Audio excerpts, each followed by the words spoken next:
नमस्कार बंधुरा दीदी रान्नाघर जिओ चैनेले आज के नतून रेसिपि निये एसेछि देखुन चिकेन पकोड़ा करब आज के बिकेल बेला जार संगे सब खाबे चिकेन पकोड़ा हबे आमादेर पुचकी एसेছে पुचकी चिकेन पकोड़ा खाबे बोलो बोलो बंधुरा दीदी আমাকে চিকেন পকোড়া বানিয়ে আমাকে খাওয়াবে তোমরা লাইক সাবস্ক্রাইব করে দেবেন তোমরাও বানিয়ে খেয়ে দেখবেন আর আমাদেরকে বলবেন হ্যাঁ এদিকে তাকি দেখুন আমি চিকেনটা মাখিয়ে নেব আগে আমি একটু লেবু দেব লেবু দিলে আঁশটে গন্ধ থাকে একটা মাংসে সেই আঁশটে গন্ধটা চলে যাবে আধখানা লেবুর রস পুরোটাই দিলাম এইবারে দেব কর্নফ্লাওয়ার 1 কাপ 1 বাটি আর একটু বেসন 1 বাটি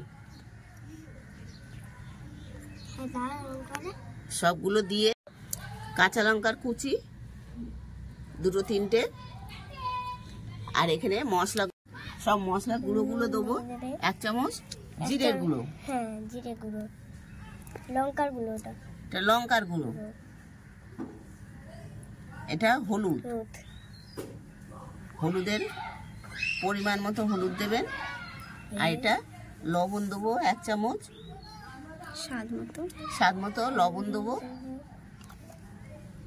আরে বেশি দিও না নুন পড়া হয়ে যাবে আর একটু গোলমরিচের গুঁড়ো দেবো দেখুন গোলমরিচের গুঁড়ো এই একটু গোলমরিচের গুঁড়ো দেবো আর গরম মশলা আর একটু গরম মশলা দেবো সব মশলাগুলো দিয়ে আমি মাখিয়ে নেব সব মশলাগুলো দিয়ে দিয়েছি এবার দেখুন পেঁয়াজ দুটো কুচিয়ে রেখেছি আদা রসুন গ্রেট করে রেখেছি এইগুলো সব দিয়ে দেবো একসঙ্গে এগুলো সব একসঙ্গে মেখে নেবো একটু সর্ষের তেল দেবো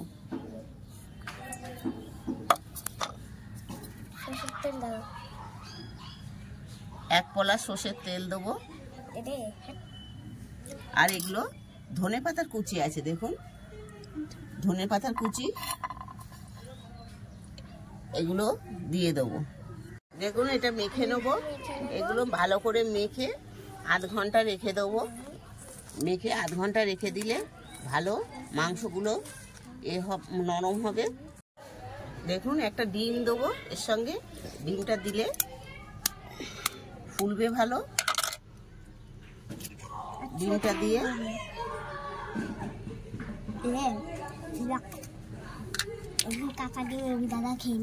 ডিমটা দিয়ে ভালো করে মাখিয়ে নেবো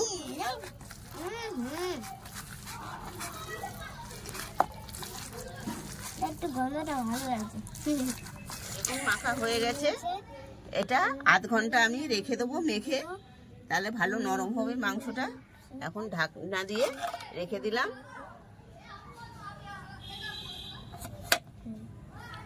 বলো আধ ঘন্টা পর ফিরে আসছি বল আধা ঘন্টা পর আমরা আধা ঘন্টা পর ফিরে আসছি তারপরে খাওয়া দাওয়া হবে তোমরা দেখতে থাকো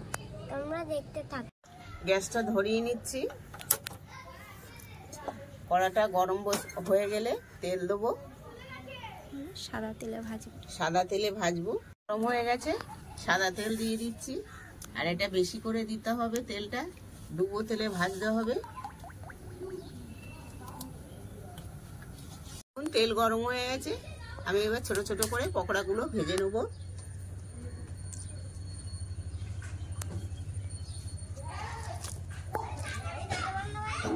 একটা করে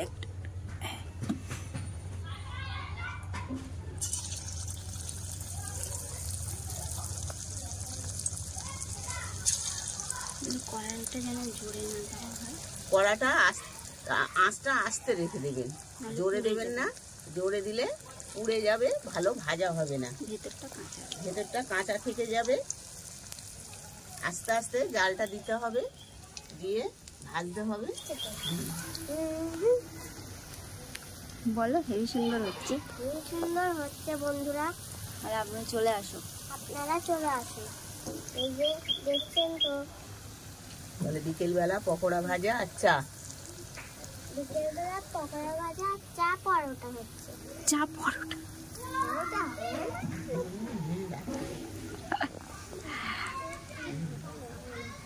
দুকোনা বানাবো, খেয়ে নেবে।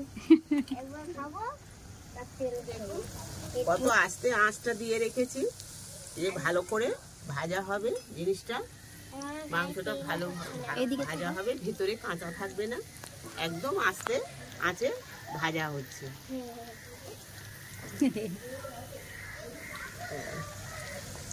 ওর থেকে ভালো আমার হাতের মধ্যে তেল ছিটাচ্ছে না।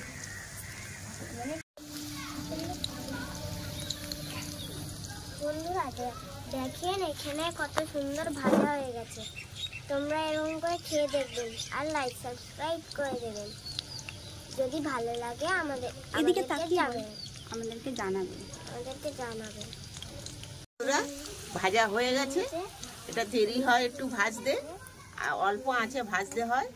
লাল লাল হয়ে গেছে, এরকম লাল লাল করে তুলে নেবেন। গরম গরম চার সঙ্গে খেতে দিলে এই বিকেলবেলা খুব ভালো হয়।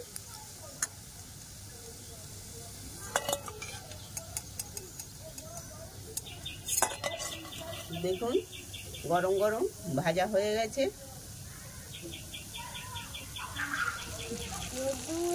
কিছু নেই, বাদল চলে একটু গামলাটির দিকে আগে দিই করো মা। না, আলু ভাজা রান্না করছে।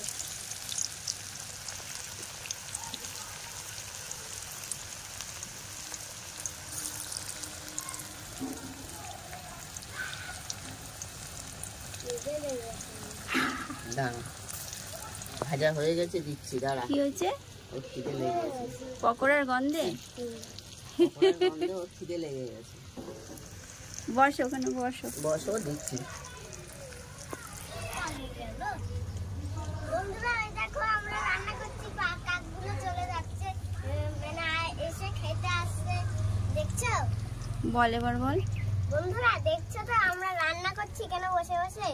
ওর কাকড়া এসে নিয়ে যাবে বলে দেখছে, বসে রয়েছে এখানে, ওই পালিয়ে গেল। এটা গরম হলো না কি হলো?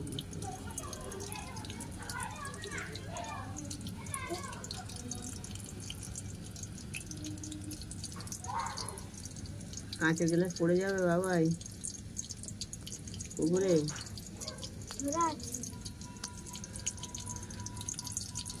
ওগুলো হয়ে গেছে, করে এরকম করে করে খেয়ে দেখবেন। খেয়ে দেখলে, খেয়ে ভালো লাগলে বলবেন, আমাদেরকে জানাবেন।